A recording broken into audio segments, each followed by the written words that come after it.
నమస్తే. ప్రస్తుతం మనతో పాటు సీనియర్ జర్నలిస్ట్ జగదేవ్ ఉన్నారు. ఆయనతో మాట్లాడదాం. నమస్తే సార్. సార్, బంగ్లాదేశ్‌లో ఇప్పుడు ఒక రకమైన సంక్షోభం ఏర్పడింది. డైరెక్ట్ ప్రధాని రాజీనామా చేసేసి వేరే దేశానికెళ్ళి తలదాచుకున్నారు అని చెప్పేసి వార్తలొస్తున్నాయి. అసలేంటి సార్ ఈ సంక్షోభం ఏంటి? ఇది చిన్నగా రిజర్వేషన్ల కోసం స్టార్ట్ అయిన ఒక సంక్షోభము అసలు మరో శ్రీలంకలా తయారైపోయింది పరిస్థితి.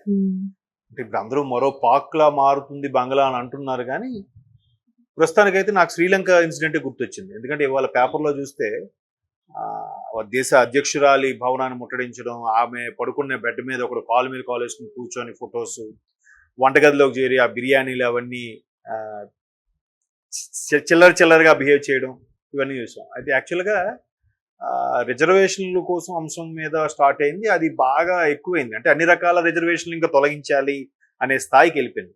అంటే బంగ్లా సివిల్ సర్వీసెస్‌లో ప్రధానంగా స్వాతంత్ర సమరయోధులు ఎవరైతే అప్పుడు బంగ్లాదేశ్‌ని యాక్చువల్‌గా తూర్పు పాకిస్తాన్ అనేవారు కదా. సో తూర్పు పాకిస్తాన్ అదే బంగ్లాదేశ్‌గా మారింది.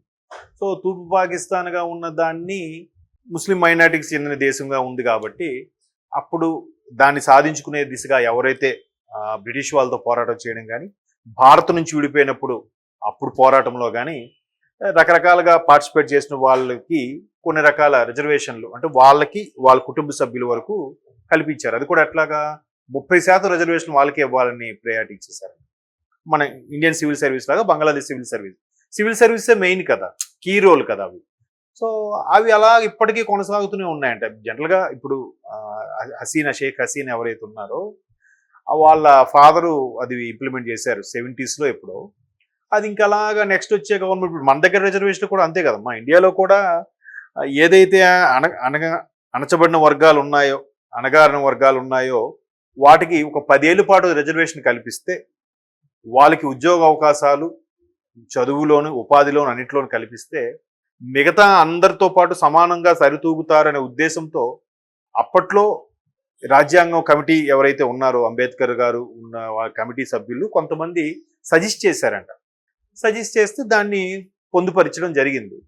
బట్ అది ప్రతి ప్రభుత్వం కూడా ఇంకా దాన్ని ఓట్లుగాను రాజకీయంగా చేసుకొని అది 10 ఏళ్ళు పొడిగిస్తూ వచ్చారన్నట్టు కూడా నేను ఎక్కడో చదివాను. దాని మీద పూర్తిగా అవగాహన కూడా లేదు రాజ్యాంగం రిజర్వేషన్ వాటి కోసం కూడా. మేబీ అంటే అప్పటిన్న పరిస్థితుల్లో అవి కరెక్టే. బట్ స్వతంత్రం వచ్చేసి ఇంకా రేపటికి 77 ఏళ్ళు పూర్తి అయిపోతుంది రేపు ఆగస్టు 15కి.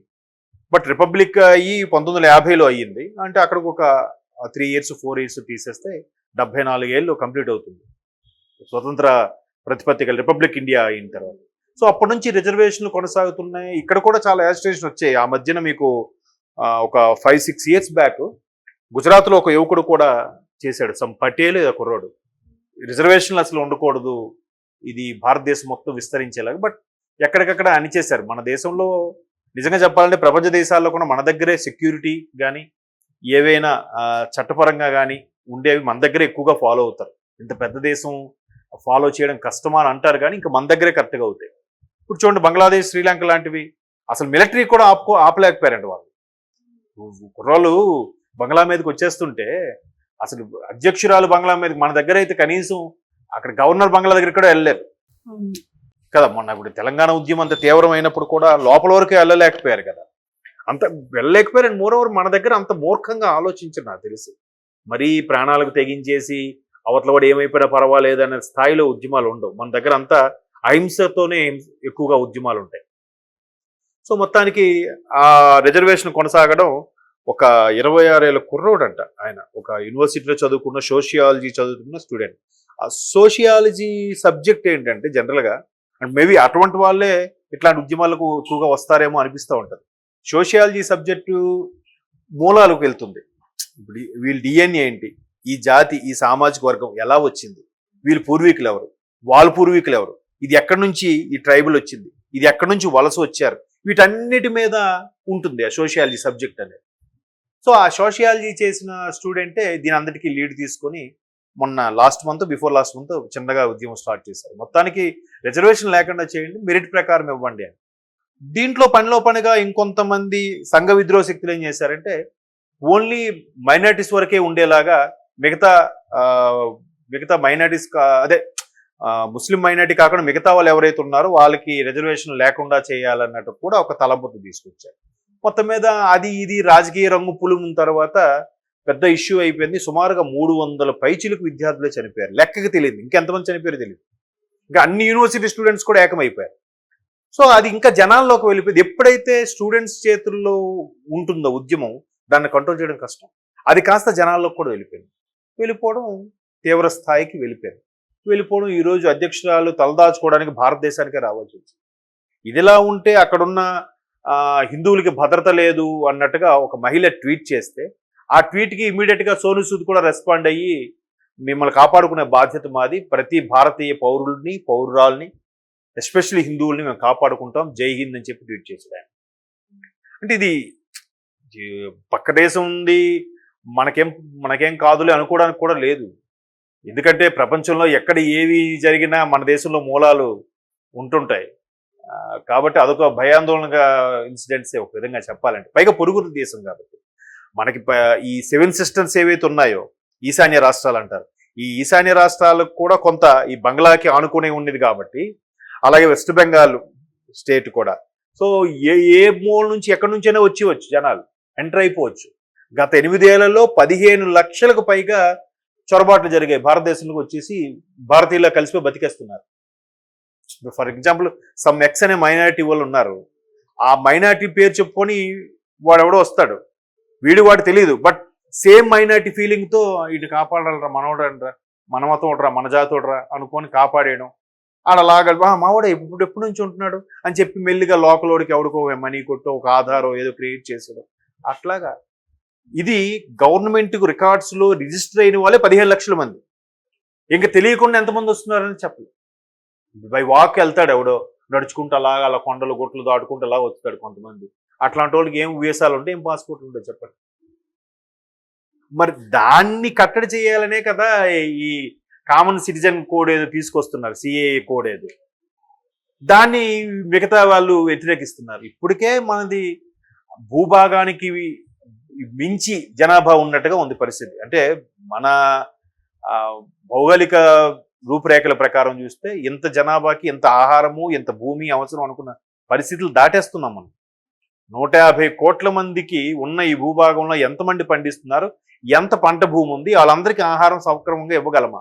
ఇవ్వలేనప్పుడు ఏం చేస్తారు, మనుషులు పీక్కునే రోజులు వస్తాయి. ఇవన్నీ నెక్స్ట్ ఫ్యూచర్ ఆలోచిస్తే భయం వేస్తుంది. బట్ ఇప్పుడు రాజకీయాలు కావాల్సిన లేదు, మా పార్టీ వాళ్ళ గురించి పోవడానికి వాళ్ళ ఓట్లు మాకు కావాలి. అది తప్ప ఒప్ప, గవర్నమెంట్ సరే నిర్ణయం తీసుకుంటుందా లేదని ఆలోచన లేదు. ఆ గవర్నమెంట్ తీసుకుందాన్ని యాజిటేషన్ తీసుకురావాలి, మన వైపు కొంత ఒక వర్గాన్ని అట్రాక్ట్ చేసుకోవాలి. ఇదే కాన్సెప్ట్. ఇట్లాంటి వరికట్టి ఉన్న దేశాన్ని మనం కాపాడుకోవాలరా.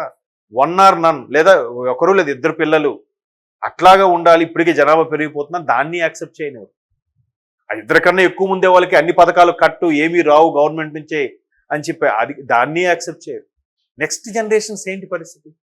ఇప్పుడు చాలా మంది డబ్బుండలా, మనకు కాదు, మిడిల్ క్లాసు స్లమ్ ఏరియా వాళ్ళకే ప్రాబ్లం వస్తుందో అనుకుంటారు. బట్ ఈరోజు అధ్యక్షురాలుకే గతి లేదా? తలదాచుకొని ప్రాణాలు చేతిలో పట్టుకొని భారతదేశాన్ని పరిగెట్టుకుంటూ వచ్చేసిందా ఆమె?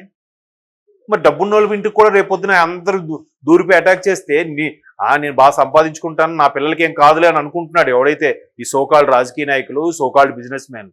మీ పిల్లలకు కూడా గతి లేదు. అందరు తిరుగుబాటు అయితే ఎవడు పడితే లోపలికి వచ్చి పీక్కుని తినుక్కొని వెళ్ళిపోతాడు.